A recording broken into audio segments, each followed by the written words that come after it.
Assalamualaikum warahmatullahi wabarakatuh.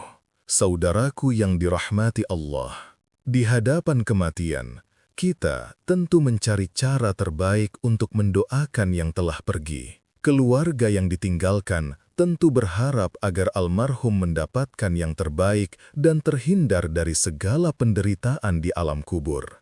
Di Indonesia, saudaraku, ada satu tradisi yang seolah wajib dilakukan dikala ada Muslim yang meninggal dunia, yaitu budaya tahlilan. Setiap 7 hari, 40 hari, 100 hari, keluarga berduka, menyiapkan makanan, mengundang ratusan orang, membaca Yasin dan doa bersama. Berharap ritual itu bisa meringankan beban si mayit di alam kubur.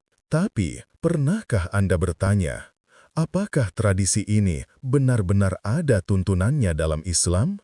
Apakah Rasulullah Shallallahu Alaihi Wasallam serta sahabat mempraktikkan tahlilan ini?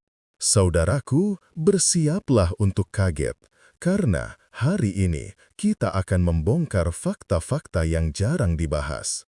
Bahwa amalan yang Anda kira berpahala untuk mayit ini justru berpotensi menjadi bid'ah yang tertolak, bahkan menambah beban dosa bagi kita, serta menyusahkan keluarga yang sedang berduka. Mungkin video ini tidak akan disukai oleh sebagian besar masyarakat karena budaya tahlilan sudah mendarah daging dan jadi kewajiban secara turun-temurun dikala ada Muslim yang meninggal dunia. Tetaplah bersama kami, karena di akhir video ini Anda akan tahu amal apa yang sebenarnya kita lakukan selama ini. Saudaraku, mari kita telusuri sejarah. Apakah Nabi Muhammad Sallallahu Alaihi Wasallam, para sahabat, atau para tabi'in pernah melaksanakan ritual tahlilan 3, 7, atau 40 hari setelah kematian? Jawabannya tegas, saudaraku. Tidak pernah. Jika tahlilan adalah ibadah yang mulia dan sangat bermanfaat bagi si mayit, maka Rasulullah Shallallahu Alaihi Wasallam, suri tauladan terbaik kita, pasti akan menjadi orang pertama yang melakukannya. Namun, tahlilan dengan format yang kita kenal, dengan penetapan hari dan penyajian makanan, tidak pernah dilakukan oleh beliau ataupun sahabat. Dan tahlilan ini hampir secara eksklusif hanya ada di Indonesia. Saudaraku, coba renungkan ini. Jika tahlilan dengan penetapan hari ke-3, ke-7, ke-40, hingga ke-100, lengkap dengan penyediaan jamuan makanan besar, adalah ajaran wajib atau sunnah yang mulia, mengapa praktik ini hampir secara eksklusif hanya ada di Indonesia? Coba kita lihat ke jantung peradaban Islam, Saudi Arabia, Mesir, atau bahkan Turki. Di sana, ketika musibah kematian terjadi, yang kita temukan adalah kesederhanaan, penekanan pada sholat jenazah, dan doa tanpa ritual berhari-hari. Mereka fokus pada sunnah, sementara kita di sini terikat pada adat. Ini menunjukkan bahwa tahlilan bukanlah syariat Islam yang universal, melainkan budaya lokal yang diberi label agama. Dan sayangnya, budaya ini seringkali lebih mengikat daripada dalil. Imam Syafi'i dalam kitab pernah berkata, "Aku membenci al-ma'tam, yaitu berkumpul-kumpul di rumah ahli mayit meskipun tidak ada tangisan, karena sesungguhnya yang demikian itu akan memperbaharui kesedihan." Ini menunjukkan bahwa tradisi berkumpul di rumah duka sudah dicela sejak dahulu, apalagi dengan pengkhususan waktu dan hidangan seperti yang kita lakukan ketika tahlilan. Masalah sosial yang paling menyentuh dalam hal ini adalah tahlilan justru menyusahkan keluarga yang sedang berduka. Di saat mereka seharusnya fokus pada kesedihan, beribadah, ataupun menyesuaikan diri dengan keadaan baru setelah ditinggal si mayit, mereka justru disibukkan memikirkan catering, biaya, dan harus melayani tamu yang datang.